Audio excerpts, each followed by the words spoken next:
यदि तुम आपस में प्रेम करोगे तो इससे सब जानेंगे कि तुम मेरे चेले हो। सो मेरे प्रियो, एक दूसरे से प्रेम करना है, एक दूसरे के अपराधों को क्षमा करना है, एक दूसरे को माफ़ करना है, क्योंकि एक नई आज्ञा जो यीशु मसीह ने हमें दी है।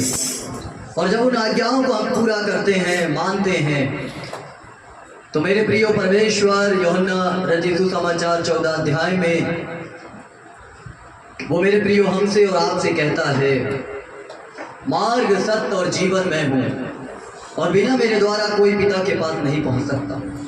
और उसके आगे जब हम पढ़ते हैं तो वो कहता है,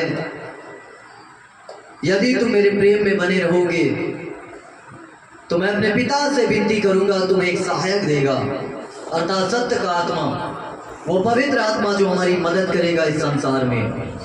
और सचमुच वो समय है कि अब पवित्र आत्मा के अगुवाई में हम लोग अपने जीवन को जिए, कि परमेश्वर का आत्मा हमें हर एक बात को बताए, हमें चिताए और सावधान करे, कि जिसके द्वारा हम सुरक्षित परमेश्वर के हाथों में बने रहें। सो आइए मेरे प्रियो, परमेश्वर ने ये समय जो हम सबके जीवन में दिया है, कल रात 2 बजे के समथिंग मैं प्रार्थना कर रहा था, परमेश्वर ने मुझसे कहा कि प्रार्थना कर, और मैं प्रेयर करने लगा और मैं एक दास के लिए प्रार्थना कर रहा था।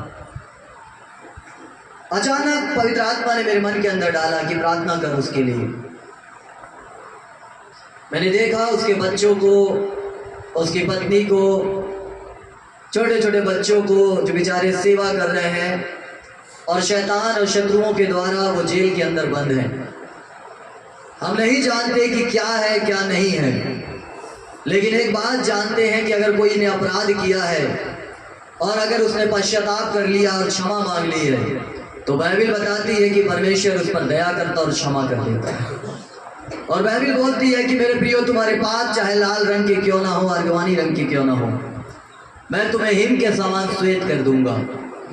सो इस समय हम प्रॉफेट बजेंद्र सिंह जी के लिए प्रार्थना करेंगे, क्योंकि मेरे प्रियो, उन्होंने एक परमेश्वर के महान कामों को किया है, और पूरे दुनिया में और पूरे भारत में आज लोग यीशु मसीह को जान रहे हैं।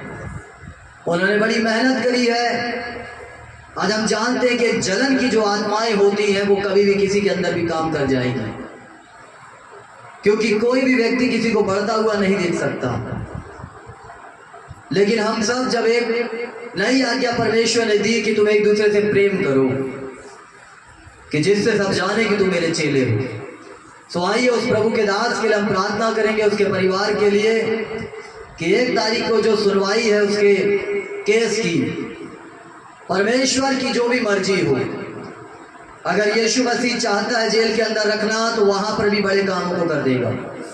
बाइबिल में हम जानते हैं कि बहुत सारे लोगों ने जेल गए हैं, पौलुस गया है, डैनियल गया है, ऐसे बहुत सारे लोग, और बहुत से झूठे इल्जाम परमेश्वर के दासों पे लगे हैं।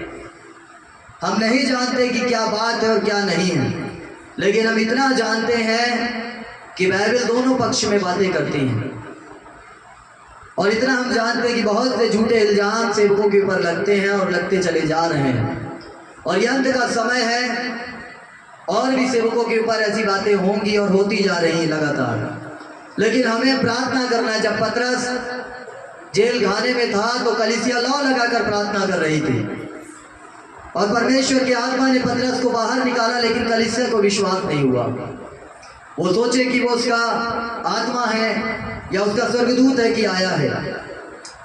इसलिए मेरे प्रियो, हम कुछ नहीं कह सकते कि कौन सही और कौन गलत है, क्योंकि हम न्याय नहीं है, न्याय करने के लिए सिंहासन पर बैठे हैं। लेकिन बाइबिल बताती है कि तुम प्रार्थना करो एक दूसरे के लिए, और हम सिर्फ प्रार्थना करेंगे और दुआ करेंगे कि परमेश्वर तेरे दास के ऊपर दया कर, उसे क्षमा कर और माफ कर, उसके बच्चों पर, जो छोटे छोटे बच्चे हैं उन पर दया कर।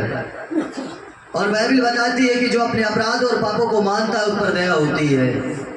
इसलिए मेरे प्रियो, हम सब मिलकर उस परमेश्वर के महान दास के लिए प्रार्थना करें।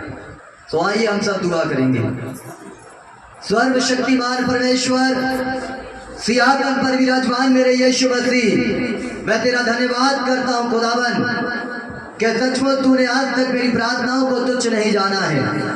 और पवित्र आत्मा जी, मैं इस समय प्रार्थना करता हूँ तेरे दास के लिए कि खुदावन यीशु मसीह जो कोई भी ब्लेम क्रेस उसके ऊपर लगे हैं, और हम जानते हैं कि विरोधियों की बड़ी चाल है प्रभु जी, तेरे सेवकाई को और मसीहत को बदनाम करने की बड़ी योजना जो उन्होंने बनाई है। लेकिन बाइबल तेरा वचन बताता है भजन संहिता में कि परमेश्वर के लोग कभी लज्जित नहीं होंगे। खुदावन मैं तुझसे प्रार्थना और विनती करता हूँ यीशु मसीह के नाम से कि अगर तेरा दास वो सच्चा है खुदावन, तो पवित्र आत्मा उसके केस को जीतने में मदद कर। और परमेश्वर आपसे विशेष विनती और प्रार्थना विरोधियों के मुंह को नीचा कर कि खुदावन यीशु मसीह वो जान ले कि यहोवा ही परमेश्वर है। और पिता मैं प्रार्थना और विनती करता हूँ कि अपने दास को भी बुद्धि और ज्ञान और समझ की आत्मा से परिपूर्ण कर कि परमेश्वर पिता अपनी सेवकाई के अंदर मैच्योर होकर सेवा को करे।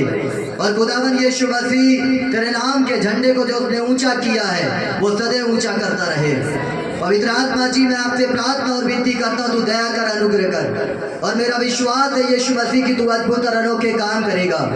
उसकी पत्नी पर दया कर, उनके बच्चों पर दया कर। खुदावन यीशु मसीह दया कर, तू दयालु परमेश्वर है, विलम्ब से कोप करने वाला अति करुणा में खुदा है। सचमुच अपने दास पर दया कर और अनुग्रह कर।